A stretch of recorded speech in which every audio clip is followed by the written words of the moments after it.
حضرات السلام علیکم. اعوذ باللہ السمیع العلیم من الشیطان الرجیم. بسم اللہ الرحمن الرحیم. الحمد للہ رب العالمین وعلی اہل بیتہ الطیبین الطاہرین. قال اللہ تعالی فی الکتاب المجید وَأَمَّا بِنِعْمَةِ رَبِّكَ فَحَدِّثْ. اس وقت درمیان میں جبکہ اس طریقے کا ماحول بن چکا ہو، محفل تاخیر سے چل رہی ہو، اس میں لکھنؤ اور سرسی اور جلال پور تینوں جو زور آزمائی پہ آمادہ ہوں فضائل آل محمد کے حوالے سے، تو اس درمیان میں حائل نہیں ہونا چاہتا. البتہ مجھے ایک تکلیف ہے کہ یہ جو بڑا مجمع ایک جگہ جمع ہونا تھا، آج شاید یہ نیک نیتی ذکر آل محمد کی برکت کا اثر ہے جو بارش ہو رہی ہے، اور اس میں میرے بچے اور جوان باہر کھڑے ہوئے ہیں. میں ان سے گزارش کروں گا، التماس کروں گا کہ آپ ابھی بھی یہاں گنجائش ہے، براہ کرم تشریف لائیں. جو جوان یہاں والنٹیئرس ہیں وہ میزبانی کے فرائض انجام دیں. ایسا نہیں ہے کہ آپ جہاں بیٹھ گئے. آپ پہلے یہ سوچئے کہ ہمارے پاس اتنی تھوڑی سی جگہ ہے، اس میں جتنی گنجائش ہے وہ کر لیجئے. اور حالات ماشاءاللہ موسم کی وجہ سے ایسے ہیں کہ ہم قریب بیٹھ سکتے ہیں. یہ جگہ فل کی جائے، اس طرف 10-20 لوگ آ سکتے ہیں. باقی ہم اس وقت بہت زیادہ شرمندہ ہیں کہ ہمیں پوری امید تھی کہ بارش جو ہے وہ رکے گی اور میدان میں محفل ہوگی، لیکن اتفاق سے ایسا ہوا کہ آج پورا ایک طرف فضائل کی بارش ہوگی اور ایک طرف ادھر سے اللہ رحمت نازل کر رہا ہے. تو یہ دونوں کا سنگم ہو گیا ہے، اس لیے ہم مجبور ہیں، کچھ کر بھی نہیں سکتے. ہمارے بچے چھتری لیے کھڑے ہیں اور سائے میں کھڑے ہیں. بہرحال ہم شکریہ ادا کرتے ہیں. البتہ اتنا ضرور کہوں کہ یہ محفل ابھی برادرم ہمارے نیر صاحب جو ہے پہلی انہوں نے جلدی چند کلمات اس لیے ادا کیے کہ اتنے سارے شعراء تشریف لا چکے ہیں اور اس میں آپ کو سننا ہے بہت دنوں کے بعد اس قدر جو ہے لوگوں کا، یعنی اتنے محترم شعراء جو ہے ایک جگہ جمع ہوئے ہیں. اور حاجی حسن رضا صاحب جو ہے اس طریقے سے انہوں نے پورے علاقے میں دعوت دی ہے مومنین کو. تو اس سے تو یہ تھا کہ پورا میدان چھلک جاتا، آج جگہ نہ ملتی. لیکن اب کیا کیا جائے، ٹھیک ہے، اللہ کی یہی مرضی تھی کہ آج محفل میں جو آ گئے وہ جائیں گے نہیں، اور جو نہیں آ پائے بہرحال بارش تھوڑی دیر کے لیے جو ہے وہ اس لیے کہ وہ اب نہیں جائیں گے. بارش تو ہوتی رہے گی، ذکر آل محمد ہوتا رہے گا، بارش ہوتی رہے گی. لہذا حسن رضا صاحب لائق مبارکباد ہیں، اور دبیر صاحب خاص طور سے ان کے صاحبزادے کہ اللہ نے اتنا جذبہ دیا کہ وہ انہوں نے اتنا خرچ پرسنل اپنی ذاتی طور پہ اتنا پیسہ وہ خرچ کر رہے ہیں. ایک بات آپ کی خدمت میں گزارش کر دوں، بزرگ ہمارے رضا بھائی تشریف فرما ہے، ظاہر ہے اس کو آپ لے کے بیٹھ جائے، ایک مرتبہ صلوات پڑھ دیئے، 2 منٹ مجھے دے دیئے، صرف 2 منٹ. اس وقت آپ یہاں بیٹھے ہیں، شکریہ. ابھی آپ یہاں تشریف فرما ہے، ایک کلمہ انہیں نے دہرایا تھا کہ میں حالات پہ، دنیا کے حالات پہ کچھ روشنی ڈالنا چاہتا ہوں. میں آپ کو متوجہ کروں کہ اس وقت ہو کیا رہا ہے. آپ یہاں جو بیٹھے ہیں بہت مطمئن بیٹھے ہیں ذکر آل محمد سننے کے لیے، فضائل سننے کے لیے، اشعار سننے کے لیے. پوری دنیا میں اس وقت جو آپ دیکھ رہے ہیں کہ یورش یلغار، چاروں طرف سے فتنہ و فساد، ہم پر حملہ ہوا. کیا جانتے کیا ہیں؟ اصل میں اس سے پہلے جو دنیا تھی اس نے یہ سوچا تھا کہ ابو ہریرہ کی روایت، دوسروں کی جھوٹی روایتیں لے کے کتابوں کے ذریعے، قلم کے ذریعے، بدعت کے ذریعے، تقریروں کے ذریعے، فتاوے کے ذریعے آل محمد کو چھپا دیا جائے گا. لیکن ان کی کمزوری کا عالم یہ ہے کہ وہ آل محمد کو کیا چھپائیں گے، جبکہ شیعہ قوم ایسے ابھر کے آئی کہ اب شیعوں کو چھپایا نہیں جا سکتا، تو پھر وہ آل محمد کو نہیں چھپا سکتے. لہذا اب قلم رک گئے، زبان رک گئی، کتابیں لکھنا بند کر دیا انہوں نے، اب وہ مارنے مرنے پہ آ گئے. لیکن ہماری بھی سرحدیں کربلا کی سرحد سے ملتی ہے، یہ قربانی وہاں سے چلی ہے اور ظہور امام تک چلی جائے گی. ہم رکنے والے لوگ ہیں، یہ قربانی چلی ظہور تک جائے گی.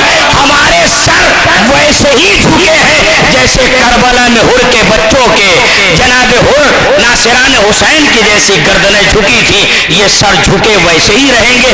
جب آل محمد کے ذکر کا مسئلہ آئے گا تو کبھی دار پہ ہوں گے, کبھی کربلا میں سجدہ ریز ہوں گے. لہذا حوصلہ رکھو, اور اگر یہاں آئے ہو تو آل محمد کے فضائل کو سن کے اپنے ایمان میں وہ کیفیت پیدا کرو کہ دین کے وفادار بن کے امام کے سپاہیوں میں شامل ہونے کی تمنا کرو, اور دعا کرو کہ آل محمد کل اللہ جو ہے ہمیں توفیق دے, جب امام آئیں تو اس ذکر آل محمد کا وہ صدقہ مل جائے کہ کل ہم امام کے ناصروں میں شامل ہو جائیں. السلام علیکم ورحمۃ اللہ وبرکاتہ. ظاہر بالکل گنجائش نہیں, لہذا میں نے محفل کو اپنی گفتگو کو تمام کر دیا, اور یہ ہمارے حسن رضا بھائی اور دیگر مومنین, یہ ہمارے بچوں کے لیے, جوانوں کے لیے, ہمارے وطن کے, پوری دنیا کے شیعوں کے لیے اس طریقے کا پیغام ہے. ابھی جو انہوں نے اپنے شعر میں کہا کہ ہمارا ایک کمانے والا ہے, پھر بھی ہماری سخاوت کا مقابلہ باغ فدق کے لٹیرے نہیں کر سکتے. یہ بالکل سچ ہے کہ آل محمد کی عطا نے ہمارے دلوں میں گھر کر رکھا ہے. بات اتنی سی ہے کہ کاش کہ اللہ ہمیں نواز دیتا. انشاءاللہ بس اتنا ایک فقرے کے لیے آپ آمین کہہ دیں کہ خداوند عالم اس محفل کے حوالے سے, شب جمعہ ہے, روز جمعہ کا واسطہ, شب جمعہ کا واسطہ, دنیا کے مومنین جو اس وقت ظالموں کے قید میں ہیں, خصوصاً شیخ علی سلمان, شیخ عیسیٰ قاسم, یہ ہمارے علماء کرام, مومنین کرام جو ظالموں کے قید میں ہیں, اللہ ان کو رہائی عنایت فرما. جن کے گھر کے سرپرست مارے جا چکے ہیں ان کے بچوں پر, ان کی خواتین پر خصوصی رحمت نازل فرما, اور دشمنان آل محمد, آل خلیفہ, آل سعود, اسرائیل, امریکہ و برطانیہ جیسی طاقتوں کو نیست و نابود فرما. مومنین کو دنیا میں سربلندی عنایت فرما, امام کے ظہور میں تعجیل فرما, ہم سب کو ان کے ناصروں میں شامل فرما. السلام علیکم ورحمۃ اللہ وبرکاتہ. میں استقبال کرتا ہوں شاعر اہل بیت جناب سلیم بلام پوری صاحب کا. تشریف لے آئیں, آگے آ جائیں. سلیم آگے یہاں آ جائیے. شاعر اہل بیت استاد الشورا جناب سلطان سرور صاحب کا, یہاں ادھر آپ اس میں بیٹھ جائیے. شاعر اہل بیت محترم جناب نایاب اللوری صاحب تشریف لے آئیں. جناب محترم نایاب اللوری صاحب تشریف لے آئیں. بآواز بلند نعرہ صلوات ارشاد فرمایا. ہاں بھائی ادھر کو آ جائیے. اجازت شروع کریں نیر بھائی, رضا بھائی. ہزار محفل مدحو ثنا سہی, لیکن معراج فیض آبادی کے مصرع پڑھ رہا ہوں. ہزار محفل مدحو ثنا سہی, لیکن میں آج شکوے بیداد کرنے آیا ہوں. یزید عصر گھروں کے چراغ چھینے ہے, امام عصر سے فریاد کرنے آیا. پہلے تو میں یہ بتاؤں کہ یہ جو بارش ہو رہی ہے, یہ جو بجلیاں چمک رہی ہیں, یہ جو بادل گرج رہے ہیں, ہوا یوں کہ جب حسن رضا ماموں نے, حاجی صاحب نے محفل کا اشتہار لگایا تو اس کی خبر آسمانوں میں گئی. جیسے رضا بھائی اور نیر سرسوی صاحب جیسے بزرگ اور استاد شاعروں نے کہا کہ جلال پور میں اور حسن رضا صاحب کریں, ماہرہ اور سالک کے اس لہجے کا پرسدار اور پاسدار محفل کرے تو ہم نہ جائیں گے, ہم بھی چلیں گے. تو پھر انعام جعفری صاحب کے ساتھ بجلیوں نے کہا کہ ہم نعرہ لگانے چلیں گے. بادل نے کہا کہ ہم نعرہ صلوات کی بارش کے ساتھ میں ہم بھی برسنے چلیں گے. تو ابھی تک تو بادل بادل ناخواستہ برستے تھے. مانسون آیا تھا مگر چٹ پھٹ رم جھم بادل ناخواستہ بادل آئے تھے. لیکن اب جب فضائل اہل بیت کی اور جلال پور میں پہلی شوال, خبر سب رہتی ہمیں, پہلی شوال سے اب تک 10 تاریخیں ہوئی ہیں اور 5 محفلیں ہوئی ہیں. یہ 5ویں محفل ہے غالباً عید کے بعد سے اب تک. تو یہ جلال پور میں اب بادلوں نے کہا کہ صاحب ہم ذکر اہل بیت کے ساتھ برسیں گے, اس وجہ سے یہ سب شامل ہو گئے. اب میں یہ عرض کروں کہ تھوڑا سا 4-5 منٹ میں آپ کا لینا چاہتا ہوں, صرف باقی نظامت کی کوئی ضرورت نہیں ہے. ابتدا میں کہ پوری دنیا میں آج کم سے کم دنیا بے نقاب کر چکی ہے, اور میں اپنے وزیر اعظم اور اپنے وزیر اعلیٰ سے بہت ذمہ داری کے ساتھ کہنا چاہتا ہوں کہ اب تو بات واضح ہو گئی ہے کہ اس میں راشٹروادی مسلمان کون ہے, اور راشدروہی مسلمان کون ہے؟ مظفر وانی 15 سال کے بعد کی عمر میں ایک بھاگ جانے والا اپنے گھر سے لڑکا، اور ایک مظفر وانی نہیں ہے، اس کے جنازے کی میت میں شامل ہو کے لاکھوں کی تعداد نے بتا دیا کہ پورا کشمیر اسی مزاج اور اسی سوچ کا ہے۔ ذاکر جو ذاکر نہیں، نائک بھی نہیں تھا، صرف کھلنائک تھا۔ مجھے آج دنیا کے بڑے طبقے نے اپنا نائک ماننا شروع کر دیا، اس کا مطلب ہندوستان کا 90% مسلمان اسی سوچ کا ہے۔ آج گورنمنٹ اور سرکار اپنی آنکھیں کھولے کہ ایسے میں اپنے ملک سے اپنے وطن سے، اپنے ملک سے محبت کرنے والا مسلمان کون ہے۔ اور آج میں بہت وضاحت کے ساتھ میں، چاہے کلپ بنا کے دنیا پیش کرے، میں اپنے عقیدے کا اظہار دنیا کے سامنے، ہم لوگوں کی چھوٹی چھوٹی باتیں بھی لوگ پیش کر دیتے ہیں اور کہتے ہیں یہ میں جس سوچ کا انسان ہوں، وہ سوچ ہمارے ہندوستان کے، ہمارے گورنمنٹ اور اللہ کا شکر ہے کہ ہماری محفلوں میں ہندوستان کی سرحدوں کے وفادار موجود ہیں۔ آصف جلال صاحب محفلوں میں آتے ہیں تو ہاتھ میں قلم ہوتا ہے، اور جب دہلی میں ہوتے ہیں تو ہاتھ میں بندوق ہوتے ہیں۔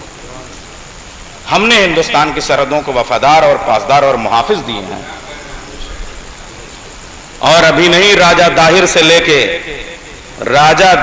لے کے آج تک کا پورا سلسلہ کہ ہندوستان میں تمام غیر مسلم طاقتوں کے ساتھ میں ہندوستان کی تعمیر کرنے والی قوم ہے، اس کے سامنے آپ لائیے، اور یہ بھی پیش کر دیا جائے ایک ایسا بشکل انسان اسلام کا مبلغ کیسے ہو سکتا ہے جس کی صورت کو دیکھ کے انسان کلمہ بھول جائے۔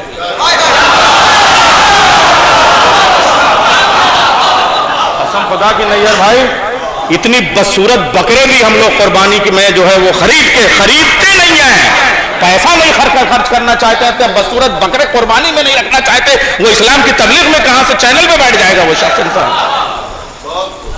جو خود اتنا بدصورت ہو، پھر اس کا آئیڈیل کتنا بدصورت ہوگا۔ اور وہ جس کو آپ رضی اللہ کہیں گے، ہم نقاب اٹھا کے دیکھیں گے کہیں یزید تو نہیں ہے، جس کو آج کی تاریخ سے رضی اللہ کہا جائے گا، ہم نقاب اٹھا کے دیکھیں گے کہ کہیں اندر یزید تو نہیں ہے۔ ارے میں بڑی بات کہہ رہا ہوں۔ یہ صورتحال آج دنیا میں پیدا کر دی گئی ہے۔ وہ داعش جس کے جھنڈے پہ لا الہ الا اللہ محمد رسول اللہ لکھا ہوا ہے، آپ مجھے بتائیے مدینہ منورہ پہ سوسائڈ بامبرز جاتے ہیں روضہ رسول میں، اور آپ کے محافظ وہاں پہ 4 مر جاتے ہیں، اگر وہ اندر چلے جاتے تو روضہ رسول ختم ہو جاتا کہ نہیں؟ کیا اب بھی آپ انہیں مسلمان مانیں گے؟ جو روضہ رسول پہ اٹیک کرے، اور آپ بار بار کہہ رہے ہیں کہ ہم خانہ کعبہ اڑا دیں گے، اور آپ کہہ رہے ہیں یہ صرف دھمکی ہے، یہ صرف ہوائی ہے، اب تو وہ مدینے تک پہنچ گئے ہیں، اس کا مطلب وہ یزید کی پوری سازش ہے۔ اور جو آپ کہتے ہیں اب تو یہ مان لیجئے کہ آپ کے گھر میں یہودیت کا بیج اولے دن پڑ گیا تھا۔ یزید کسی مسلمان کی اولاد کا نام نہیں ہے، اس میں عیسائی بھی شامل ہے، یہودی بھی شامل ہے، اس کی پیدائش ہے۔ دیکھیے میں بہت دور کی بات کہہ رہا ہوں، اور بہت میں چاہے اسے کہیے دل کے پھپھولے پھوڑ رہا ہوں یا جو کچھ بھی ہے، یہ جو ابو بکر بغدادی ہے، آپ مجھے بتائیے یہ کہاں سے نکلا؟ اس نے یہ اصحاب شام کو برباد کیا، عراق کو برباد کیا، لبنان کو برباد کیا، یمن کو برباد کیا، ایک بار بھی اسرائیل کے خلاف ایک جملہ آیا؟ فلسطین کے مسئلے پہ کوئی بولا؟ بیت المقدس کے حوالے سے کبھی کوئی بات؟ ٹھیک ہے اپنا قبلہ ہمیں چاہیے، جو قبلہ ہے اس کو بھی برباد کرنے کو تیار ہے۔ مجھے بتائیے یہ مسلمان ہو سکتا ہے یا یہودی ہو سکتا ہے؟ اور آج پوری دنیا میں کسی کو نہ سوچنے کو تیار ہے، نہ سمجھنے کو تیار ہے، اور پھر وہی ذہن لے کے آج اسلام کی تصویر اور اسلام کی صورت کو بگاڑ رکھا ہے۔ لیکن اللہ کا شکر ہے کہ ایسے میں ایک لکیر کھینچ دی گئی ہے کہ اہل بیت والا اسلام کہاں ہے۔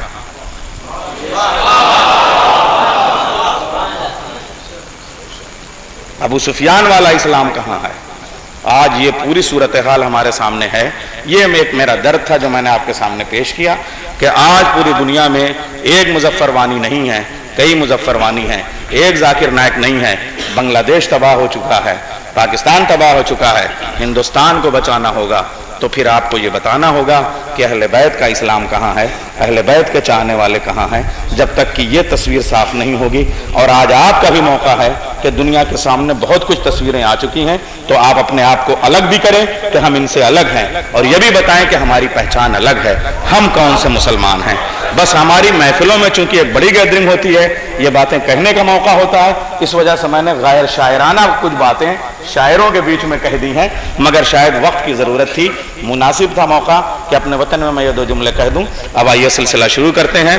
میں اپنے وطن سے پہلا شاعر آپ کے سامنے پیش کروں گا، چونکہ شعر سے سلسلہ شروع ہوا ہے اور شعر کی نسل اور شعر کے بارے میں بات ہو رہی تھی، تو پھر شعر عالم صاحب سے میں گزارش کروں گا وہ تشریف لے آئیں بارگاہ مولا میں، بارگاہ روایت میں خراج عقیدت پیش کریں، اور میں ایک چار مصرے تو کم سے کم پڑھوں گا جناب۔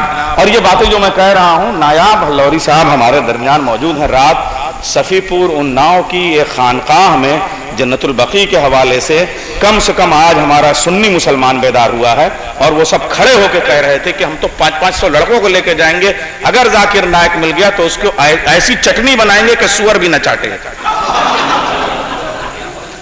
اس طرح کے لوگ کم سے کم بیدار تو ہو رہے ہیں، تو آج آپ کو موقع ہے کہ اپنے ساتھ ایسی طاقتوں کو کہ جو اس میں سیکولر ہیں، جو اہل بیت کے مشن کو سمجھنے والے ہیں، ان کو لے کے چلیں اور اپنی شاعری میں بھی یہ موضوع بنائیں۔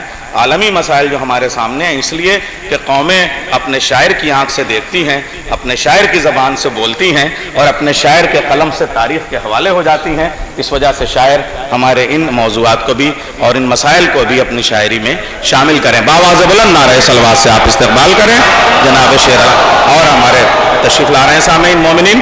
میں 4 مصرے پیش کرتا ہوں کہ شکل عباس میں حسنین اکبر صاحب کے مصرے پیش کرتا ہوں۔ شکل عباس میں روشن ہے چراغ حیدر، شکل عباس میں روشن ہے چراغ حیدر، ایک جیسا ہے حسب اور نسب کا سورج۔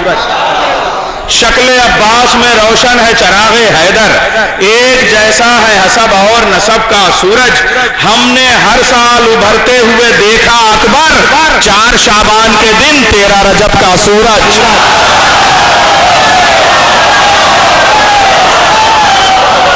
ہم نے ہر سال ابھرتے ہوئے دیکھا اکبر، ہم نے ہر سال ابھرتے ہوئے دیکھا اکبر، 4 شعبان کے دن 13 رجب کا سورج۔ تشریف لا رہے ہیں جناب شعر۔